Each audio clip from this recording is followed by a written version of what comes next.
Fala galera, Luffy na área para mais um vídeo aqui do canal, e no vídeo de hoje eu quero te trazer atualizações fresquinhas daquilo que aconteceu durante essa semana no cenário financeiro, político, geopolítico, mas eu também quero falar de Bíblia e coisas que estejam relacionadas à Bíblia, tá bom? Porque o intuito desse canal é um só, que é servir a Deus e expor a minha opinião para vocês de coisas que permeiam a minha vida durante a minha semana. Lembrando que esse canal aqui é um canal onde eu não uso roteiro, eu simplesmente abro a minha cabeça e falo aquilo que eu penso acerca de coisas que eu vivi, mas tudo isso tem um embasamento porque eu sou um leitor assíduo de notícias. Eu queria mudar um pouco a dinâmica de como o vídeo vai acontecer durante essa semana, porque eu percebi que nos últimos vídeos eu tenho deixado para falar das coisas de Deus e a Bíblia no final do vídeo, e eu falo primeiro de Trump, de notícia, de Estados Unidos, guerra e tudo mais, mas eu deixo por último notícia. Eu não fico olhando analytics para saber se a galera tem retenção maior até o final do vídeo, se todo mundo assiste até o final do vídeo, ou se a galera assiste o começo e depois sai fora. Então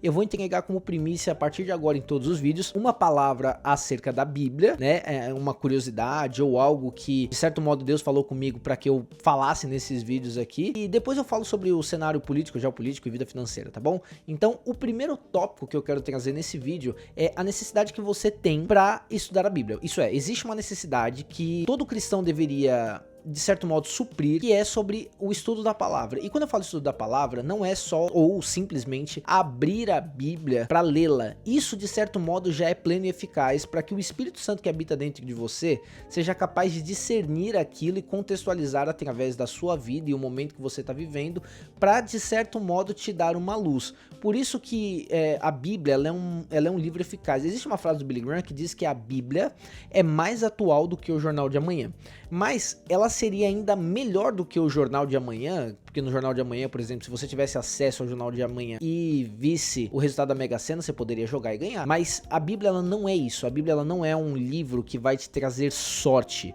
porque ela não é um livro místico que simplesmente serve para amaciar o seu ego acerca das coisas que você quer, mas ela é uma espada de dois gumes, que ela divide alma e espírito, e alma são sentimentos, né? Então existe dentro da Bíblia ideias de que você precisa se aprofundar na palavra, como por exemplo na segunda carta de Paulo para Timóteo, no capítulo 2 versículo 15, se eu não me engano. Timóteo ele tá aprendendo a ser um pastor com Paulo, sabe? Porque ele vai cuidar de uma igreja, ele vai cuidar de um ministério, e a gente tá falando da igreja primitiva, né? Quando Paulo fala para Timóteo na segunda carta, ele tá falando o seguinte: cara, você precisa, deixa eu abrir o texto aqui que eu acho que vai ficar mais fácil. Achei o texto aqui. Segunda carta de Paulo para Timóteo, capítulo 2, versículo 15, ele fala o seguinte: procura apresentar-te a Deus aprovado como um obreiro que não tendo que se envergonhar e que maneja bem a palavra da verdade. E olha que curioso, porque essa palavra no grego, que é o manejar bem, é ortodomeu. E ortodomeu, ela é como se fosse um sentido de cortar algo bem. Quando você corta algo bem, um corte é cirúrgico e preciso, todo o resto daquilo que você vai fazer, vamos falar de medicina. Se você é um cara que maneja bem o bisturi e faz um corte bem, então na hora de você costurar, vai ter uma costura fácil. Quando você maneja bem a Bíblia, você corta, lembrando que a Bíblia é uma espada de dois gumes, você corta aquilo que precisa ser cortado, sabe? Você não corta a alma da pessoa diagonalmente. Você não separa a alma da pessoa do espírito dela, né, de um modo que vá machucá-la. Você vai cortar, você vai ter um corte preciso. Então quando você maneja a Bíblia, o que é manejar a Bíblia? Manejar a Bíblia é ter versículos de cor. Manejar a Bíblia é fazer com que a Bíblia esteja dentro de você, e ela é viva e eficaz. Eu sei que quando você conversa com alguém instruído na palavra, e essa pessoa sempre tem um versículo de cor para poder sustentar a sua apelação oral, você fica admirado com isso. Eu sei, porque eu fico admirado quando pessoas rebuscam alguns versículos que são versículos que eles não são corriqueiros, como o Senhor é meu pastor e nada me faltará, em Salmos 23. São versículos mais profundos, e aquela fala daquela pessoa que maneja bem e corta bem, usa a Bíblia como uma espada, ela é viva, eficaz e transformadora para sua vida, porque também é na minha. Por isso, meus amigos, a gente não deve ficar impressionado com as pessoas, mas nós temos que, e olha que engraçado, Paulo fala isso: sede meus imitadores como eu sou de Cristo. A gente tem que saber manejar a palavra de Deus, sabe? Quando a gente lembra de Jesus ali em Mateus entrando no templo e virando a mesa porque o pessoal estava fazendo comércio, ele estava usando ali um contexto bíblico baseado no bom manejamento que ele tinha das escrituras. Por mais que naquela época não houvesse a Bíblia no cano fechado com 66 livros, como a gente conhece, póstumo Igreja Católica, Jesus ele já manuseava a Tanar e a Torá de um modo em que as pessoas ficavam impressionadas, e isso desde a sua infância, porque lembra lá no começo de Mateus, quando cita que Jesus ele estava no templo, os pais estavam voltando de uma festa, né? E ele tava ali, os pais preocupados, onde que Jesus tá, e Jesus estava com 12 anos sentado na beira do templo, ouvindo e ensinando a galera acerca das coisas do Pai, sabe? Então manusear a Bíblia é algo que não só te tira de furadas, mas é algo que te edifica para essa terra cuja qual nós estamos de passagem. Inclusive o apóstolo Paulo, aliás, Lucas, no seu relato de Atos capítulo 17, fala sobre um povo, o povo bereano, sabe? Esse povo era um povo que eles ouviam dos apóstolos, mas eles não simplesmente ouviam, eles ouviam e iam atrás para confirmar se aquilo que estava sendo falado era certo, para saber se aquilo era verdade. Irmãos, sabe por que tem muita gente que padece e perece aí de igrejas, dessas igrejas... não vou falar só igreja de esquininha, porque tem muita igreja de esquininha, igreja de porta de garagem, que é uma bênção, mas igrejas grandes, inclusive, sabe, que conseguem ludibriar e persuadir pessoas para que elas, de certo modo, eles manejam a Bíblia do jeito que eles querem. Então, eles fazem com que pessoas caiam em golpes gospel, se assim eu posso dizer, porque essas pessoas não fizeram como os bereanos, que lá em Atos capítulo 17 fala que eles iam atrás ver se aquilo que estava sendo dito pelos apóstolos dia após dia era verdade. Então, um dos conselhos que eu deixo para você durante essa semana é: seja um bereano. Porque o autor de Atos fala que os bereanos não eram como os tessalonicenses, não era como a galera tessalonicense, os tessalônicos. Eles eram os que iam investigar a veracidade. E lembrando que isso é um pouco da característica do autor de Atos, Lucas. Porque o Lucas era médico, mas com cunho jornalístico. Cara, ele não conheceu Jesus pessoalmente, mas ele foi investigar se aquilo que ele ouviu foi efetivo. Então, Jesus fez uma cura ali. Ele foi lá naquele lugar, procurou a pessoa que foi curada, tô colocando curada em aspas, porque até o momento ele não sabia se aquilo era verdade ou não.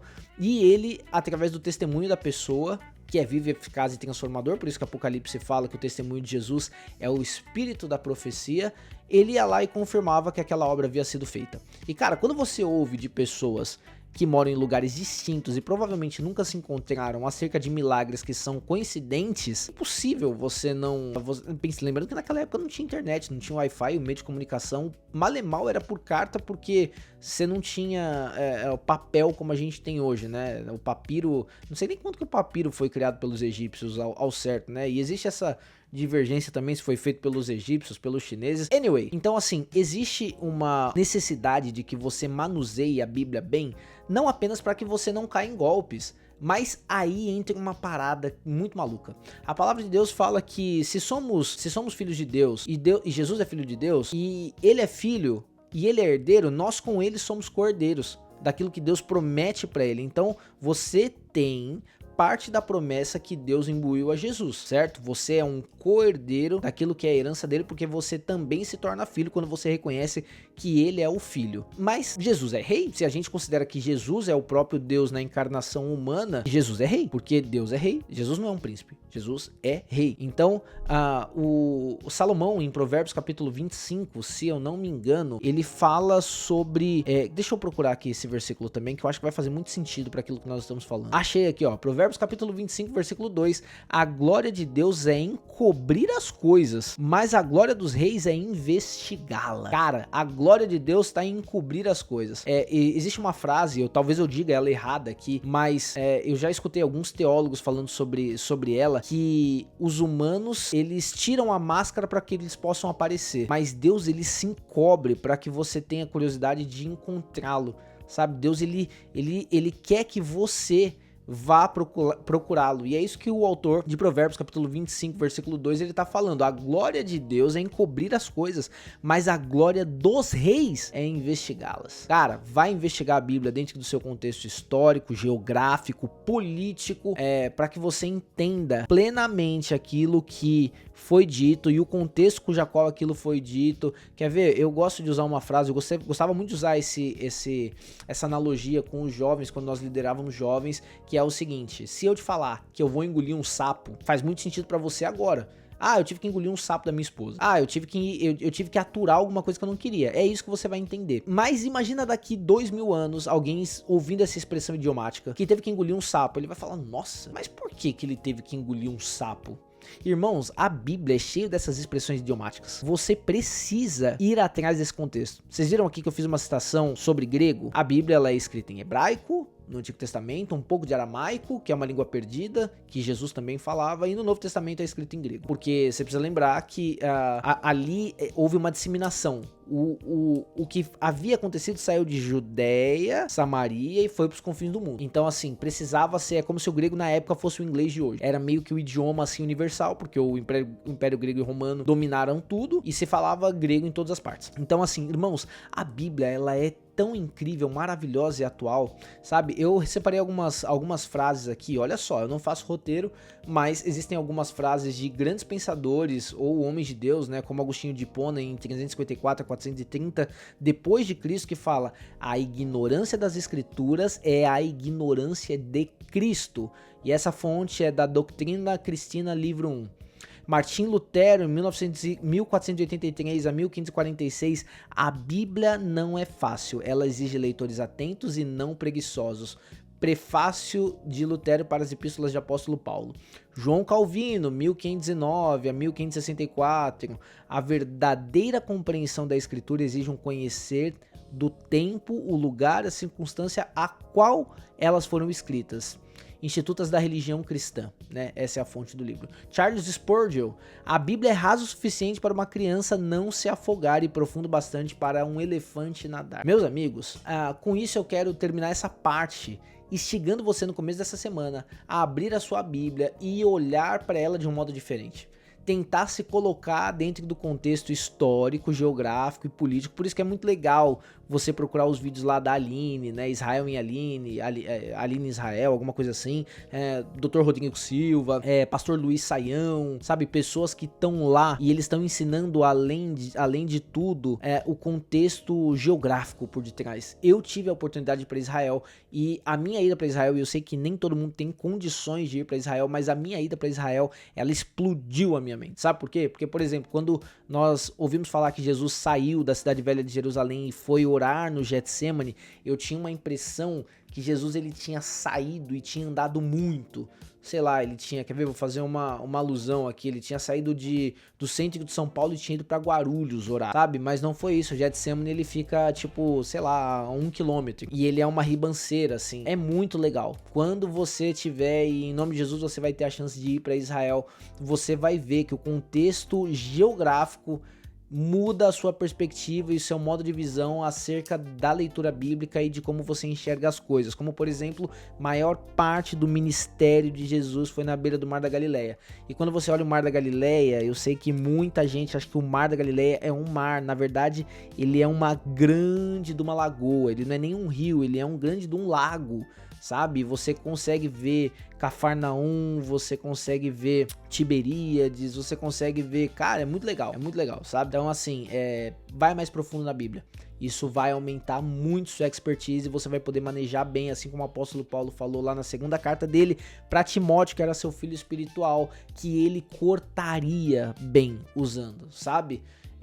Não fique só babando ovo pra quem manja muito aí de Bíblia e se torne um manjador de Bíblia, tá bom? Essa é a minha fala pra você e com isso eu termino o meu panorama bíblico, tá bom? Agora vamos pra parte que fala sobre um pouco de política, geopolítica e vida financeira. Agora eu quero trazer um pouquinho de atualização acerca daquilo que tá acontecendo na geopolítica, política e também falar talvez um pouco de vida financeira, porque de certo modo eles estão meio que juntos, né? Eles andam juntos ali. Então essa semana a gente teve teve várias entrevistas coletivas que o presidente Donald Trump falou coisa pra caramba desde anexar a Groenlândia e vamos começar por esse ponto, depois eu vou passando pros outros.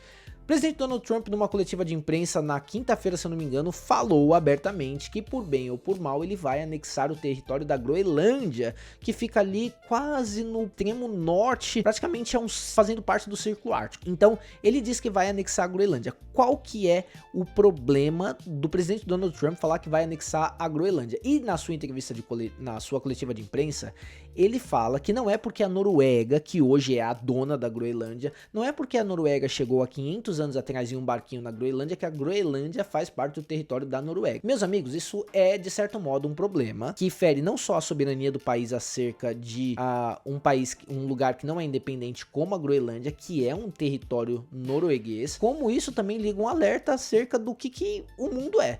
Porque se nós somos uma colônia, e de novo, isso está muito enraizado à doutrina Monroe, né, que eu expliquei lá no último vídeo. Se você não viu o que é a doutrina Monroe, dá um pulinho lá no último vídeo e assiste.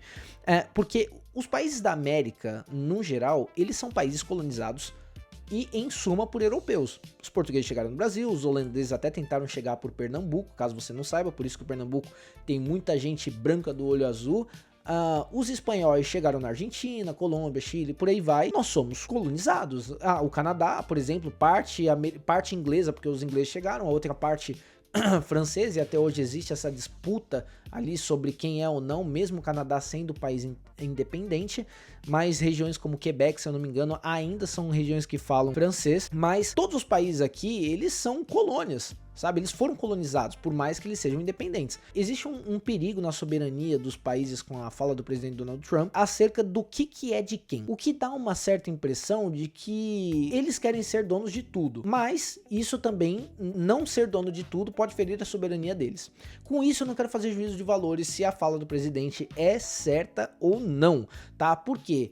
Geopoliticamente falando, a Groenlândia é um lugar muito cobiçado pelos Estados Unidos. Por quê? Porque a Groenlândia ela possui muitas terras raras.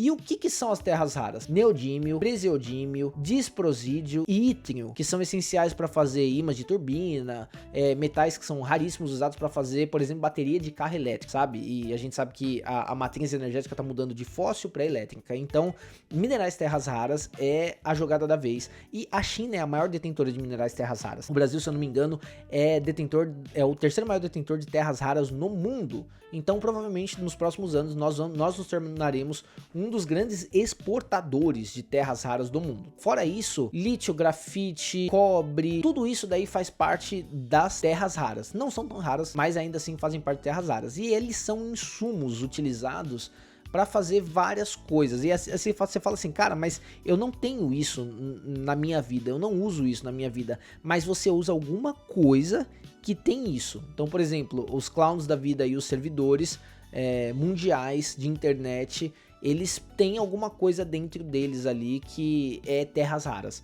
sabe? Então começou essa corrida, como se fosse uma corrida espacial por conta das terras raras. E os Estados Unidos está de olho na Groenlândia por conta disso. Mas, em outras coletivas de imprensa, o presidente norte-americano ele atacou Gustavo Petro, que é o presidente colombiano, e é um presidente muito esquerda, que tem valores bem duvidosos, por sinal, e ele também fez uma ameaça para o México. Qual que foi a ameaça dele para o México? E essa ameaça provavelmente vai se estender para todos os países da América, lembrando que na doutrina Monroe é América para os americanos. Então, se você mora na América, você é um americano.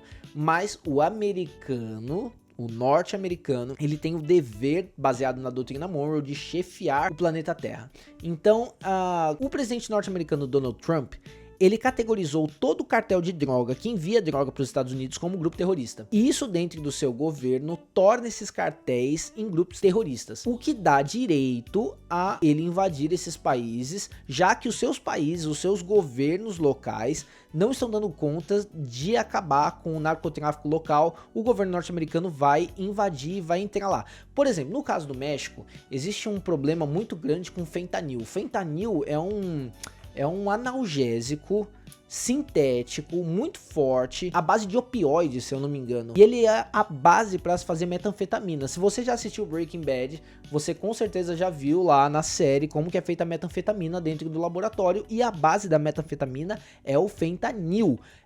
Você provavelmente também deve ter visto vídeo de norte-americano parecendo um zumbi parado numas posições que são inumanas, ou até jogado. Os caras, eles literalmente parecem uns zumbis. Isso daí se dá por conta do uso de metanfetamina, que é o fentanil, que é um opioide e é um insumo usado para fazer analgésico.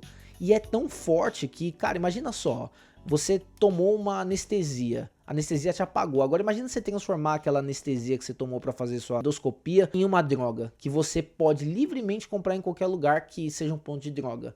Existe uma real compreensão no governo americano para que eles façam isso, sabe?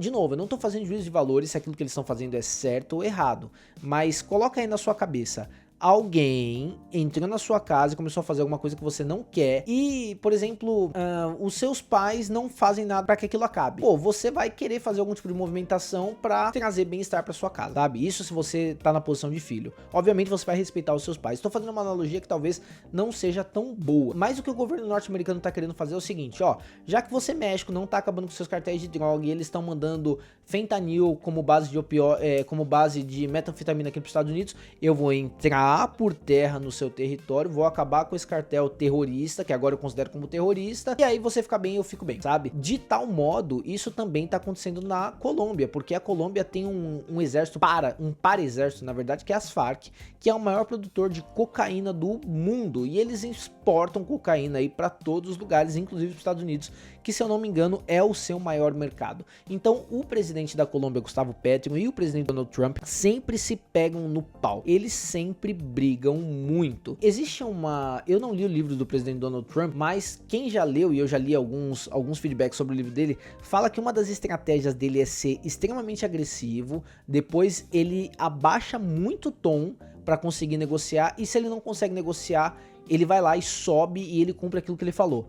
Vide aquilo que aconteceu na Venezuela, porque inclusive os irmãos Wesley e Joesley Batistas lá do grupo JBS, que é o grupo de carne, dona da Friboi, foi intermediar uma negociação do governo norte-americano junto com o Brasil pro presidente da Venezuela. Galera, isso daí só mostra que o cenário de política, que é um cenário de negociação, é muito maluco. Por que um dono de frigorífico teve que fazer uma negociação com o presidente de um regime comunista na Venezuela? Sabe? Tipo, quase que não faz sentido nenhum. Mas, voltando lá para a questão da Colômbia, o governo norte-americano não descartou invadir a Colômbia. E aí, o Gustavo Petro, que é o presidente da Colômbia, disse que que o Trump era maluco. O que aconteceu no final da história? Eles marcaram uma reunião na Casa Branca no começo de fevereiro.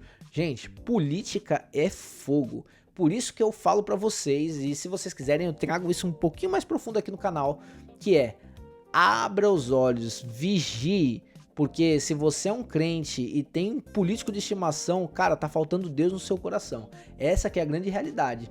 O lugar que deveria ser ocupado por Deus está sendo ocupado por um político. Não deixe que isso aconteça. Não tenha político de estimação, sabe por quê? Político quer política. E é muito, muito curioso, porque todos esses assuntos, quando a gente fala, ele trata um pouco sobre a vida financeira. E olha só, que engraçado, né? Mateus capítulo 6, a gente tem a oração do Pai Nosso. Um pouquinho antes, em Mateus capítulo 5, Jesus está falando assim, ó: é impossível você servir a dois senhores, porque ou você vai amar um e vai odiar o outro. Não tem como. E ele categoriza o dinheiro como mamon, como uma entidade, como um demônio, sabe? Por quê? Porque o dinheiro é o que rege tudo. Infelizmente, o dinheiro é o que rege tudo, sabe? Você tá vendo esse vídeo em uma plataforma, em um aparelho, em um dispositivo cuja qual você teve que ter dinheiro para pagar, porque se você tá usando internet, você tem que pagar a fatura de uma internet para poder assistir esse vídeo. Cara, dinheiro, por mais que ele não seja tangível em todas as vezes, ele tá em todos os lugares. Se você encostar na parede da sua casa, cara, teve que ter sido colocado dinheiro ali para que aquela parede fosse construída, pintada, rebocada, sabe? Por isso que Jesus está falando assim, olha, o dinheiro, ele é uma entidade, ele é um senhor, e se você não o dominá-lo, ele vai te dominar. Por isso que, irmãos, o dinheiro ele precisa ser um soldado na sua vida e não o general que vai guiar a sua vida. Não deixe que haja essa inversão de valores e você precisa se permanecer forte em relação ao dinheiro. Sabe como que você faz isso? Desapega. Ah, Luffy, pô, mas é fácil falar isso pra caramba. Cara, desapega, sabe? Eu tava num debate essa semana conversando com a minha irmã, falando assim, meu, graças a Deus, eu não tive uma infância com muitos recursos financeiros, mas eu não tenho do que reclamar da minha infância. Eu brinquei, eu tive amor, muito amor da minha mãe, dos meus pais adotivos, sabe? Eu fui uma pessoa que eu não tenho do que reclamar. Obviamente teve muita coisa ruim na minha infância, mas eu não tenho do que reclamar, sabe? Eu fui tão feliz não tendo nada que agora que eu tenho alguma coisa, cara, eu não ligo muito se Deus, sabe, se isso um dia se esvainecer. Óbvio que a gente quer dar qualidade de vida para os nossos filhos e para nossa descendência, mas do mesmo jeito que eu tive que batalhar, eles também precisam batalhar, sabe? E hoje eu posso te dizer que eu não tenho um coração preso a finanças. Eu não tenho um coração preso a dinheiro e o meu coração é preso a Cristo. Eu vi um vídeo do Iago lá do 2 Dedos de Teologia, cara, agora há pouco, e olha só como esse canal é quase um vlog, que eu vou contando pra vocês as coisas que eu vejo. E ele tá fazendo um argumento, dizendo assim, os homossexuais vão pro céu. E quando ele tá falando dos homossexuais, não são as pessoas que praticam o homossexualismo, são as pessoas que têm atração pelo sexo do mesmo gênero e que elas não praticam o ato, elas não consumam o ato, elas têm na sua mente o pecado, e é por isso que elas morrem, mas elas não consumam o ato. E aí ele fala assim, essas pessoas vão pro céu. Quando eu assisti esse vídeo de prima, eu fiquei assim, cara, isso daí é heresia, cara. Isso daí ele tá falando besteira, ele tá falando algo que não é bíblico e tal, não sei o que. Mas eu entendi a linha de raciocínio dele. E ele termina falando o seguinte: não se sabe cientificamente por que uma pessoa é hétero ou uma pessoa é homossexual. Obviamente ela tem ali os seus órgãos reprodutores, os seus hormônios, estrógeno, como que é o nome do... Tá, testosterona, mas você não consegue bater um martelo cientificamente para falar por que uma pessoa se tornou homossexual. Espiritualmente falando, aquela pessoa ela é homossexual porque ela nasceu pecadora. E cada um nasce com pecado. A questão é a consumação do pecado. Porque enquanto o pecado não é consumado, ele é iniquidade. Sabe? E todos nós somos iníquos aos olhos de Deus, por isso que nós padecemos da graça dele, entende? Então, meus amigos, não seja servo do dinheiro, porque o dinheiro é o que está causando caos no mundo. Eu acabei de falar de terras raras. Meus irmãos, qual que é a necessidade de extração da terra ao ponto dela se tornar uma casca de ovo, onde a gente vai consumir tudo aquilo que existe dentro dela? E fato curioso, curiosidade para você, estima-se que no mundo tenha 38 mil metros cúbicos de ouro, se eu não me engano, 38 mil metros cúbicos de ouro hoje em dia. Como que eles sabem disso? Não sei, parece que eles passaram um scanner na terra e adivinharam isso. Isso é uma base... de presunção, se assim eu posso dizer, é uma estimativa que eles fazem. E aí eles dizem que não existem moedas lastreadas em ouro, que agora moeda como por exemplo o dólar, que é a principal moeda de câmbio no mundo, ela é lastreada na mão de obra. Mas isso é uma mentira, a gente sabe que o lastro é o ouro. E por que é o ouro? Porque o ouro é o metal mais maleável. Se você amassar o ouro, amassar, ele vira mais do que um papel. E quando você mistura o ouro com alguns tipos de metais, ele torna aquele metal maleável. Agora, pega essa daqui. Apocalipse 19 fala de uma nova Jerusalém e fala que nessa nova Jerusalém as paredes e o chão vão ser como ouro polido. Sabe o que significa isso? O que para nós é valioso e elástico de moeda, para Deus é absolutamente nada, ao ponto de se tornar algo que ele pisa. Forte isso, né? E com isso eu vou acabar meu vídeo, porque eu não sei nem quanto tempo esse vídeo aqui tá rolando, mas eu espero que de certa forma eu tenha alcançado seu coração, para que você vá um pouco mais profundo no estudo da sua palavra, porque o intuito desse canal é esse aqui, é te instigar, te estimular. E eu quero por último... uma última coisa aqui, galera, tem sido muito difícil pra mim gravar esses vídeos aqui, muito difícil, não porque eu faço uma cobrança pessoal, mas é porque eu tenho preguiça de gravar. Ontem mesmo eu gravei um vídeo, editei ele inteiro na força do ódio e eu não postei porque eu não senti paz, sabe? Hoje eu senti uma cobrança de Deus durante o culto da minha igreja, de falar assim, olha, você precisa lutar contra isso e gravar esse vídeo. Você precisa expor. E de novo, eu não me importo com a quantidade de pessoas que estão assistindo. O meu último vídeo eu fiquei muito feliz porque bateu 200 pessoas. E tem youtuber aí reclamando que não tá batendo 100 mil, 200 mil visualizações. Cara, 200 pessoas ouviram aquilo que eu tinha pra falar acerca de Deus e do mundo. E eu pude atualizar algumas pessoas. De graça eu recebi, de graça eu dou, tá? Então, eu quero fazer um pedido. Eu não vou nem pedir assim, se inscreve no canal, ativa o sininho. Não vou fazer isso.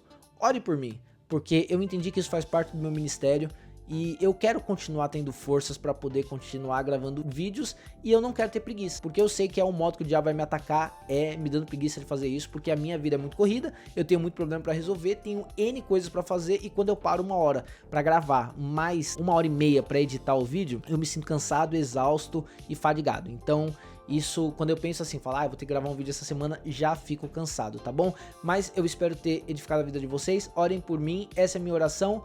Se você quiser, se inscreve, ativa o sininho e dá um like aí pra poder ajudar, tá bom? Deus abençoe, até mais, nos vemos no próximo vídeo.